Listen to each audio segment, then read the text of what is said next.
Videodrome, you can see the yellow stripes go by. You could plan the shot as the car came down the street and get ready for it. This is where it was.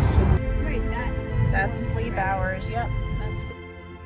Hello and welcome to my channel. I'm Jess Cannell, and this video is all about a trip I recently took to Dealey Plaza with the Grodens. They invited me and my family to Dealey Plaza, and Janet was even gracious enough to make some treats, and we spent the morning just walking around and talking together. I'm not heavily editing this video because I want you to just see it as it happened. But throughout the course of our conversation, you're going to hear conversations about where was Ed Hoffman, where was Lee Bowers, what potential shooting positions exist. I hope it's just helpful to you. I know a lot of people comment, oh, Jess, I've studied this for 45 years and I've never made it down to Dallas. Hopefully this will help those of you who are far away and may never get to visit Dealey Plaza. Just picture how it happens. I'm going to leave the rolling coverage of what the landscape actually looks like so you can get it clear in your head. So I just hope that's helpful to you. On the back side of this conversation is our visit. They wanted to take me over to the original Dallas Police Department where Lee Oswald was and where he was being transferred from when he was shot and killed. So that is what we're going to do in this video. I hope you enjoy it. I've had several of you ask if I would be willing to take a photo from where Lee Bowers' position was. I don't know if we're allowed up in the building, but I'm going to show you guys at least the gist of what you can see from here.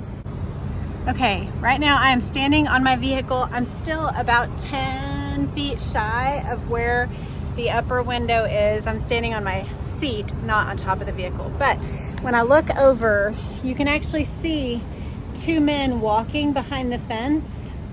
There is a reduced visibility because of shadows under the trees, but the trees are larger than they were then. You can take a look at the trees in 1963 and just note the difference. From his position, Lee Bowers could see across this space. He was the sole person up in the tower, and compared to how the trees are now, he would have had greater visibility. This lot was not paved at the time. It was gravel. He noted 3 vehicles come and circle through the lot that were unfamiliar to him. And in the second vehicle, he actually described a man talking on a microphone or what looked like a phone. He also described seeing 2 men right behind the picket fence, and he said that something that they did, it was either a flash of light or something he could not identify that caught his eye and made him pay attention that something had happened. So here is, I am at the fence, but here is my view of Lee Bowers' tower there. Behind the picket fence, people have left their thoughts and their notions about the case. Of course, this is a National Historic Landmark of Dealey Plaza. And when you enter right by the pergola, you come out, there is the colonnade or the pergola that is so visible in all of the photos. Over just behind this little tree is Zapruder's spot, and you get the view that's so familiar. But I also wanted to show you how far away the fence is. There is about a 25 or 30 foot at least distance between the picket fence, where there could have been 2 shooters, and where Zapruder was. Again, he's there behind the tree. Down the stairs and around, you can see the area called the Grassy Knoll, and the trees that were small are now large. This is the spot where Zapruder stood, and the trees that are now hanging down in front and obscuring the view would not have done so. The X in the street was added to mark the spot for the headshot by Robert Groden. But this is Dealey Plaza. This is the spot that still looks basically the same as it did in 1963. This is the famous Grassy Knoll. And just being here brings you face to face with the injustice of the moment and also the mystery of it. So many people come to Dealey Plaza just trying to recall the details, trying to put themselves in the scene and understand what happened here. On this grassy knoll, those who were watching fell to the ground and said that they heard shots over their shoulder. And of course, the famous triple underpass where the motorcade rushed through and Jim Tague stood. Here is the famous storm drain. And from this position, this is what you can see. The X's are much further up. There's one and there's one. So to actually take a shot from here, you would be taking a shot too late. That there wouldn't be time to get in the shot through this storm drain. I ran across the street to the grassy area to try to find a bullet mark. And there it was.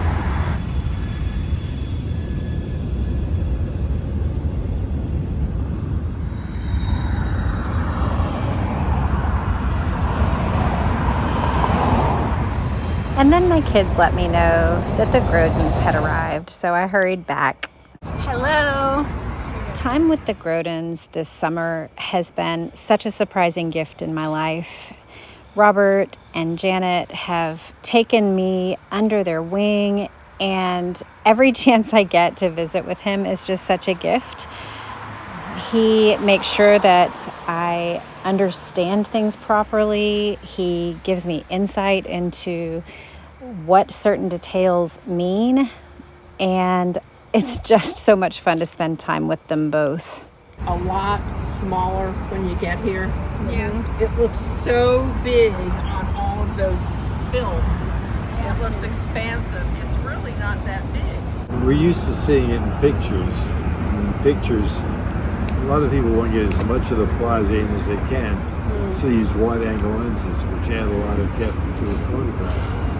That's why people are surprised that it's so small. That makes sense. If I ever came here,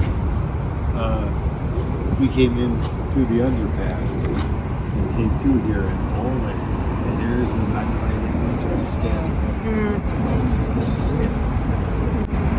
There's nothing else quite like it anywhere. This is the sidewalk, well, everything like it is.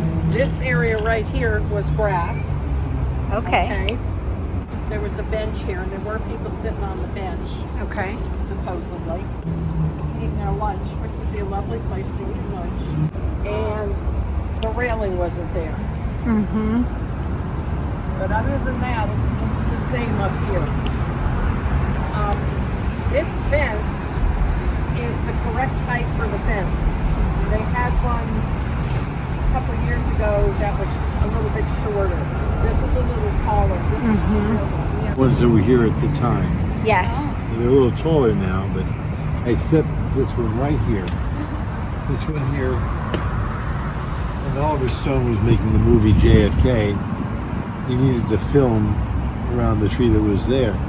And it had grown so much that he got permission from the city and planted this one, dug the other one up. And this tree was not blocking Mr. Zapruder's view. That's No, right. these were so much smaller. I mean, when you look at those even, that line the fence and you look at them in the films, they're like saplings. They're Yeah. little saplings. Little tiny ones. So, but these, I mean, are amazing. That's no longer here. Was down around over there. You got plug in the sidewalk? Ah, All right. I didn't know what to look for. Used to be a bullet mark. Robert published a picture of it. They came and dug it up and stuck that in there. Now, why would that be? Because it lined up between the window, not at that end, but at this end and there. Yeah.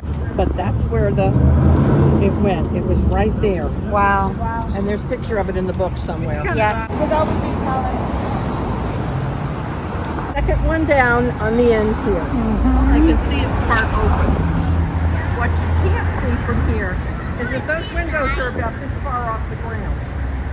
So if you're shooting out that window, you're down on your knees or sitting or laying on the floor or something because it's that far down. From the corner where we were standing, of course, gives the view of where the motorcade came as it came down Houston Street toward the depository, took that larger than 90-degree turn onto Elm, and headed down the hill toward the murder of our sitting president by crossfire. So from right here, I remember Lee Bowers saying he could see, and yes, sure enough, right there is the tower. And he said then it disappeared for a minute and then he could see again. So that's what he was seeing. One of the men who gives tours on Dealey Plaza has a Continental that is the same color and outfitting as the vehicle that was in the motorcade. It does not have the third jump seat and a little bit of the fitting from the Secret Service, but the actual upholstery and design and color of the vehicle is all the same. And it even has the handlebars that the Secret Servicemen would have used. It does not have the little pedestal where they would have stood. One of the things that troubles me the most about the vehicle is the way that the Secret Servicemen so quickly began cleaning it up and destroying the evidence of this terrible crime that had been committed not only against the president, but against the nation. But it was very cool to have this visual example of the car right here in front of us as we took our tour of Dealey Plaza. I was very grateful that he was willing to share that with us. As we circled around toward the bridge, we looked at Lee Bowers Tower, and Janet pointed out that in the parking lot pavement, you can still see where the old train tracks went. Right here was one of the tracks. Very cool. It was for switching. You know how the trains have tracks and they can go this way or that way? And they had to do it manually. In other words, he would be up there and see they were coming and turn it so that they would go the right way on the track.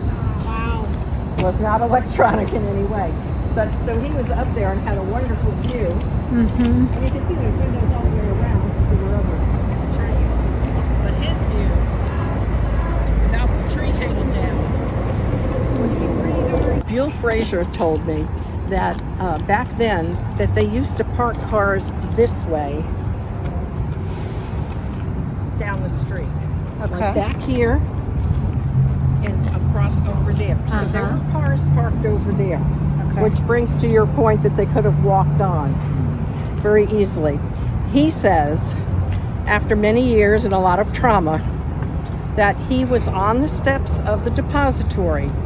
Bill Lovelady and his boss, Bill Shelley, came down here and said, wait here. And they came down here afterwards. After a while, he came down here to follow them, ran into a man standing over there who was holding a gun, very well dressed, like, you know, Italian-made shoes, fancy fedora hat, really dressed nicely with a rifle, who looked at him and scared him so badly he didn't talk about it for 50 years.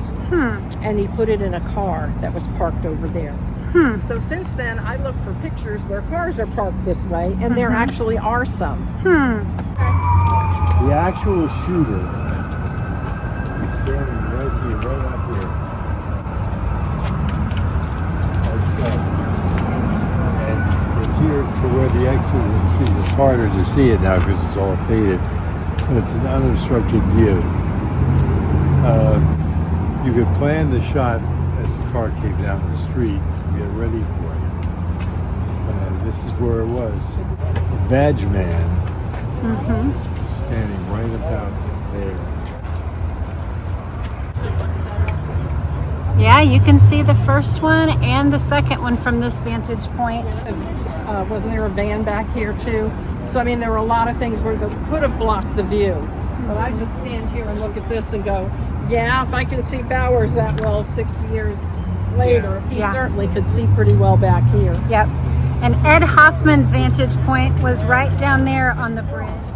He was across the bridge. See where that kind of... Well, there's an interesting story Robert tells about that. People kept telling him, Hoffman, that he couldn't have seen what he saw from where he was.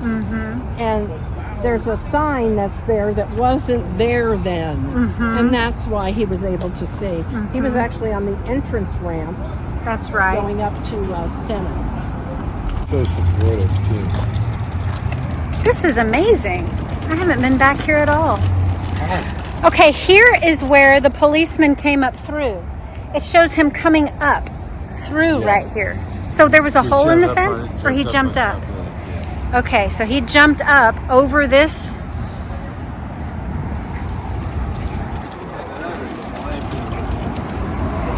The policeman ran up this grassy knoll and came over here, and he ran here. Is this the electrical box that Ed talks about? So this is where the electrical box was, where they leaned down, put the items away, and went away with one of them went away towards the train tracks. Is that right? Yeah. Stemmons Freeway is the lower, we see something like this. The lower part of that there is the freeway. The old Stemmons Freeway. That's where Hoffman was. Okay. He went down into the car and saw what the president said. I asked what the president said looked like. He said, blood jello. Blood jello. Blood Oh, that's jello. right, what the president's head looked like. Because he saw it from right above. He looked down into the car. Yeah. So then it was time to go toward the bridge that went over the triple underpass where the railroad workers had stood.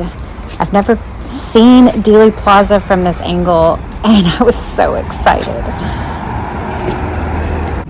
All said they saw the puff of smoke come from right under the trees.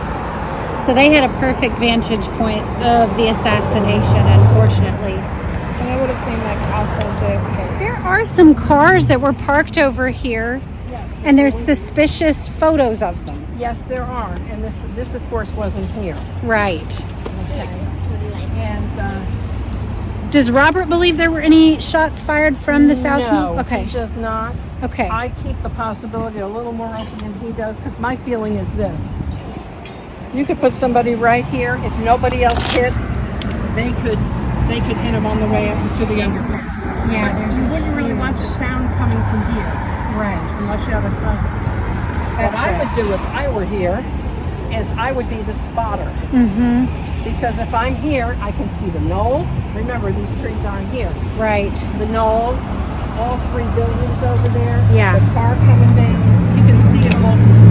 Yeah, this is a clear vantage. And they can't see you. There are people who think that the South Knoll was a shooting location, and this is the view from it. I was so grateful to have this time with such a cheery and knowledgeable host and hostess that made me feel right at home and also gave me the scoop on everything. Well, then you're hearing trains go by. That's always an event. Yeah, that's intense.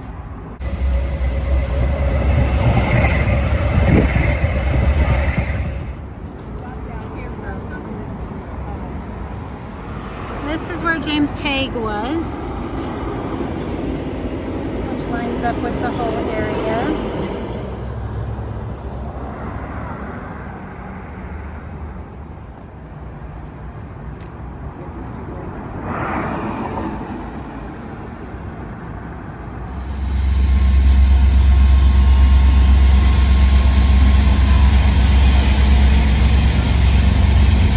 Okay, but in the photos of that day, what I noticed is a tremendous number of African Americans up on the corner near, and there's a congregation of people right there, but almost no African American witnesses. The witnesses were spoken to from the 5th floor and the 6th floor. Okay, yes. To the 3rd. So the workers that were there. Yeah. The ones who were down here, when they were asked, they weren't sure where the shots had come from. Okay. But they were spoken to? I think some of them were. There were quite a few witnesses, you're right. A lot of them worked in the building. What happened along the whole motorcade route is that people stood in front of the buildings where they worked. Mm-hmm. So you go right back in again.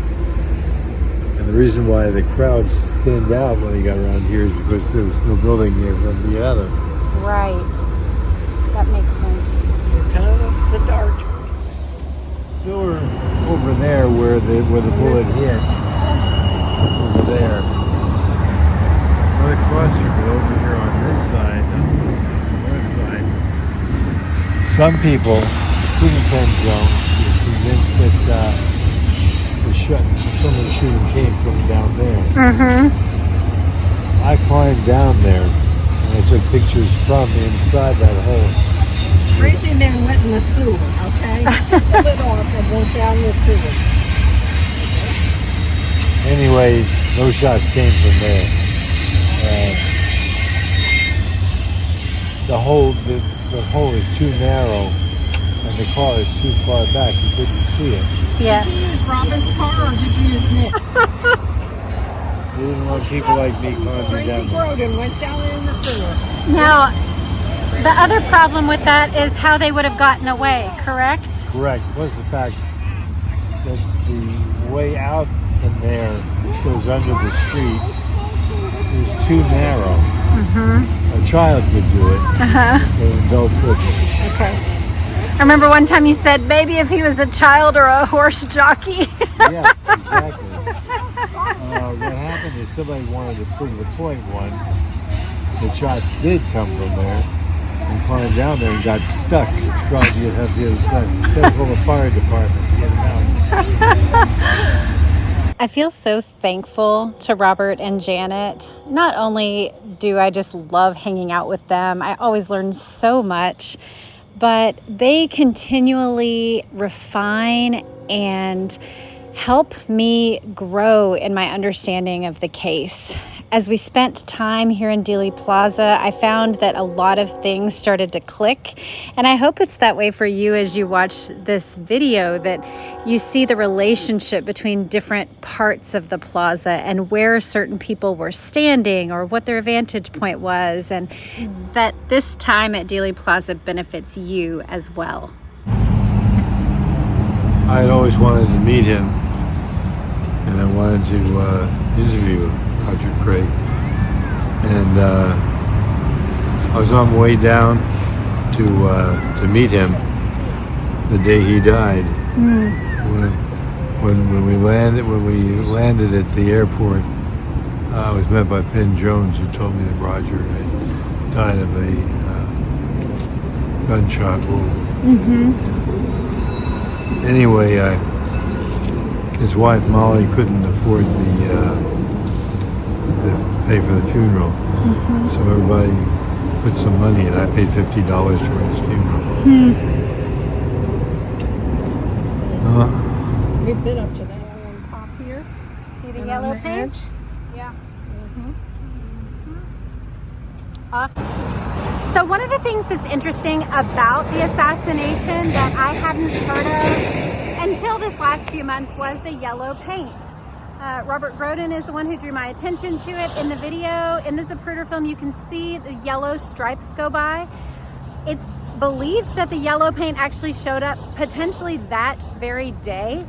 It is only present in the kill zone, and Beverly Oliver claims that she has a pair of shoes with the heels still having the yellow paint on them. So I'm going to show you some of the yellow paint that's still visible. Here is some yellow paint that I found. You can see it's still barely visible here on the side. Here is some more right here that's still visible because of the curve. You see there's a big amount of the yellow paint right there. But this is the view from James Tagg's location. So they talk about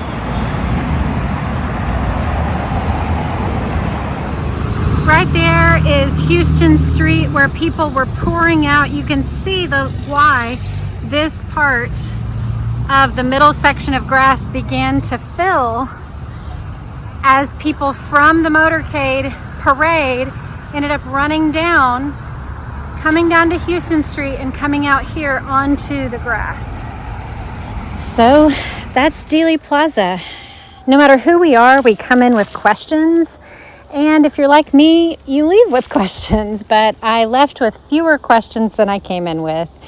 We enjoyed Janet's delicious cookies. And while we enjoyed our cookies and our Cokes, we had wonderful conversation. And also Robert brought up a particular spot there right by the colonnade that could be the location of someone that shows up in the Nix film. There is a shooter that's potentially visible. And so Janet got into position, but no, Robert wanted to show us the exact arm position. And so if you're looking at the Nix film, this is his proposal for where that shooter could have stood. Well, we enjoyed our time at Dealey Plaza, and then they said they wanted to take me over to show me the place where Jack Ruby shot Lee Oswald. Now, you can't get down into that location, but we drove over and you can still see down into the basement ramp. So they at least wanted me to see what you can see. We passed the Earl Cabell Federal Building. Not far from that location is where Jack Ruby's club was. Jack Ruby's club was here. Had no idea. This is quite close. No wonder all the policemen dropped by. When we arrived at the building that was the Dallas Police Headquarters in 1963, Robert explained that there was actually a side entrance with a circular staircase that was probably how Jack Ruby gained access to the basement. It entered right at the door we're about to show and went right down to where Jack Ruby was before he shot Lee Oswald. Here is the door, and you can listen to Robert's explanation. There's a door, another door that leads down to a staircase. It leads right into the garage. The garage door was painted red glossy paint, and that's how Ruby may have gotten in. Okay, so I wanted to read a section to you guys that I just happened upon. I think you may know that a woman generously donated. Thank you, Anne. She donated her entire collection of the 26 volumes of the Warren Commission. And you guys can see the one that I picked up first. It says Payne to Yarborough because I'm so interested in Ruth Payne and I just wanted to see that evidence. And as I went through, I actually came across this man named Pappas. And he was a news reporter for radio station WNEW that was in the basement when Lee Oswald was shot. And so there are statements about him and from him in here. And I was reading and just found this and found it really interesting. So listen to his statement about the stairwell. He said that he entered the basement by a public stairwell and that no one asked him to identify himself before being allowed to enter the basement. He said he was wearing his press card on his coat, and it may have been obvious to anyone that he was a newsman. He stated, however, that he did not observe anyone who appeared to be responsible for identifying those persons entering the basement from the stairway. And when I read this, I sent it to Janet because I was so intrigued. I've never heard this, and I wonder if you have, but this statement was taken on December 3rd, 1963. You can see this statement. It is an FBI just report made about this man, Ike Pappas. And so he is telling us, look, I entered the basement through the stairwell. No one appeared to be taking any kind of identification. And it seemed to him, he said, Mr. Pappas was unable to furnish the names of any unauthorized persons in the basement at the time that Oswald was killed. However, he stated it appeared to him that it would have been possible for unauthorized persons to have entered the basement. So I just think that's interesting. That is the way that Mr. Groden says he believes Jack Ruby entered, that it had nothing to do with Roy Vaughn, that it had nothing to do with the ramp, that was a whole statement made up to absolve the Dallas PD of basically this huge security error that people were entering. And even just as I read that, it comes to mind that Ruby had already been impersonating a reporter that weekend. He had gone in the day before and even had, one of the reporters had called out a question to Oswald while he was having that news conference, and Oswald answers and someone didn't catch it. And so the thing that happens is that Ruby from the back ends up filling in the question and supplying the answer for that other reporter. So you hear his voice. He's standing there, he's wearing glasses and holding something, looking as if he's a reporter. We know he's not. We know he's Jack Ruby. So he was there in that one. So could he have, again, just looked like a reporter and gone in the very way that Robert is suggesting? I think so. You can make your own determination, but that's what it looks like to me. And even in this week's reading of the Warren Commission, I just come across this and I thought, that substantiates exactly what Robert is surmising may have happened. There were news trucks parked out here that said they were observing. Yes, all along the street here. And then this is the ramp. Once you get to it, you go, oh yeah. Quite You small. recognize this, yeah. Yes. Nobody's getting past Roy Vaughn and him not see. Yeah, I'm sorry. I don't believe it. I just don't believe it. Pedestrians prohibited. Yeah, no. So we can't walk down the ramp. They had a problem with that several years ago, I heard.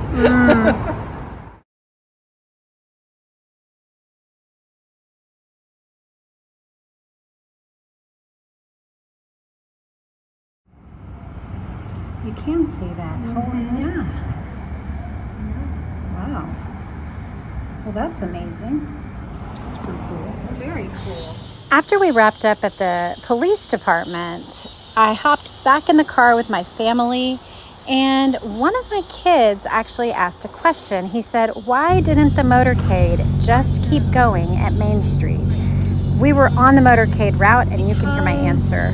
Well, here you can. There's a divider up there, which apparently FDR and Adlai Stevenson had both done it and had just gone over the divider up there straight ahead. You can see it. Yeah, they had gone over that median that's up there, but it was decided that this motorcade would not, and so Why don't they go down to the other? it is more fishy. So they turned here, they went past this little fountain area, came down. Of course, they were in the middle of the road here, but right there straight ahead is the 6th floor. You can see the window there.